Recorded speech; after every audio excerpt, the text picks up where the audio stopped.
दोस्तों, हम आपका एक ऐसे ईसाई पादरी से परिचय करवाने वाले हैं जो बेल्जियम से भारत आया तो था ईसाई धर्म का प्रचार करने, परंतु यहाँ आकर वह स्वयं हिंदू बन गया। और न केवल वह हिंदू बना, बल्कि जब तक जीवित रहा उसने सनातन धर्म का प्रचार किया। आखिर कौन था वह पादरी और सनातन धर्म के प्रचार में इसका क्या योगदान रहा, जानेंगे आज इस वीडियो में।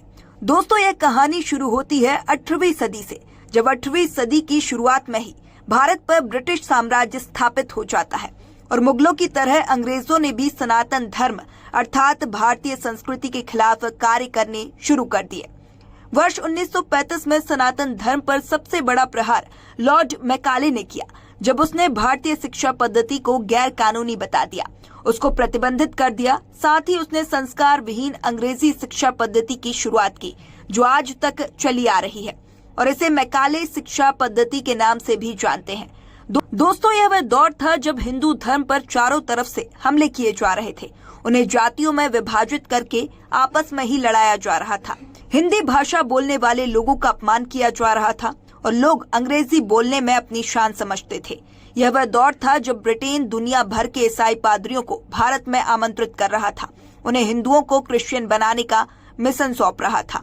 इसी दौरान 1934 में ब्रिटिश हुकूमत की तरफ से पादरी भारत आता है, जिसका उद्देश्य भारत में ईसाई धर्म का प्रचार प्रसार करना था और उस पादरी का नाम था फादर कामिल बुल्के। जी हाँ दोस्तों, फादर कामिल बुल्के के बारे में तो आप सबने सुना जरूर होगा। आपको बता दें कि उस समय कट्टर ईसाई सोच रखने वाले पादरी थे वह, जिन्हें अपनी मातृभाषा अंग्रेजी से बहुत लगाव था और वह भारतीय संस्कृति को गवारों की संस्कृति बताते थे।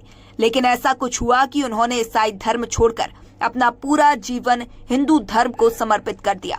1934 में सबसे पहले वह मुंबई पहुंचे, फिर दार्जिलिंग में कुछ समय बिताए, फिर उसके बाद वह बिहार के गुमला पहुंचे, जो कि अब झारखंड में है। उनके मन में भारतीय संस्कृति को देखकर आकर्षण बढ़ जाता है। उन्होंने 5 वर्षों तक यहाँ पंडित बद्रीदत्त शास्त्री से हिंदी और संस्कृति की शिक्षा प्राप्त की और वर्ष 1940 में उन्होंने प्रयाग से विशारद की परीक्षा दी। 1942 से 44 के बीच उन्होंने संस्कृत में मास्टर्स डिग्री हासिल की। इसके बाद 1945 से 1949 तक उन्होंने हिंदी साहित्य में पीएचडी की। उनकी पीएचडी का विषय था राम कथा का विकास। दोस्तों, यह वही दौर था जब भारत आजाद हुआ और अंग्रेजी हुकूमत समाप्त हो चुकी थी, परंतु फादर कामिल बुल्के को भारतीय संस्कृति से इतना ज्यादा लगाव हो चुका था कि वह वापस नहीं गए और अपना पूरा जीवन हिंदी भाषा व सनातन संस्कृति को समर्पित कर दिया। 1950 में ही वह बिहार राष्ट्र भाषा परिषद के कार्यकारी सदस्य चुने गए। कामिल बुल्के हिंदी भाषा से इतने बड़े पक्षधर बन चुके थे कि सामान्य बातचीत में वह हिंदी के अलावा एक भी अंग्रेजी शब्द का प्रयोग नहीं करते थे। उन्होंने अपने संस्मरण में लिखा कि जब मैं 1935 में भारत आया तो मैं अचंभित था। मैंने महसूस किया कि यहाँ पर बहुत से पढ़े लिखे लोग भी अपनी सांस्कृतिक परंपराओं के प्रति जागरूक नहीं हैं। मैंने यह भी देखा कि लोग अंग्रेजी बोलकर गर्व का अनुभव कर रहे हैं। यह मुझे बिल्कुल भी ठीक नहीं लगा। फादर कामिल बुल्के जब भी किसी से मिलते थे तो वह अक्सर यह कहा करते थे कि भारतीयों के पास इतनी अच्छी संस्कृति और भाषा हिंदी है, फिर उन्होंने अंग्रेजी पर अभिमान करने की क्या जरूरत है। और भारतीय ग्रंथों से उनको इतना लगाव हो चुका था कि लोग उन्हें बाबा कामिल बुल्के के नाम से बुलाने लगे थे। दोस्तों, आपको बता दें कि कामिल बुल्के का रामायण से काफी ज्यादा लगाव हो चुका था। वर्ष 1968 में उन्होंने इंग्लिश टू हिंदी डिक्शनरी प्रकाशित की, जो आज भी बहुत ज्यादा उपयोगी है। कामिल बुल्के ने न केवल हिंदी अंग्रेजी शब्दकोश बनाया, बल्कि विश्वविद्यालय में हिंदी में शुद्ध कार्य को प्रारंभ करवाया।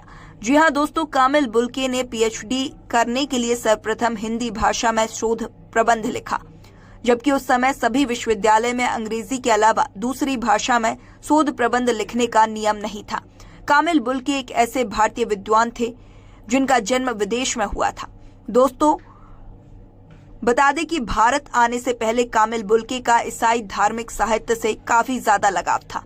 इस कारण वह ईसाई धर्म के प्रचारक बन गए थे। 1930 में उन्हें पादरी बनाया गया। इसके बाद 1934 में भारत आए, जिनका उद्देश्य था ईसाई धर्म का प्रचार करना। लेकिन हिंदू संस्कृति, खासकर रामायण से वह इतना ज्यादा प्रभावित हुए कि एक हिंदू सन्यासी बन गए। उन्होंने 29 से ज्यादा हिंदी ग्रंथ लिखे। गोस्वामी तुलसीदास के वह इतने बड़े समर्थक थे कि लोग उन्हें तुलसीदास के हनुमान कह के भी संबोधित करने लगे।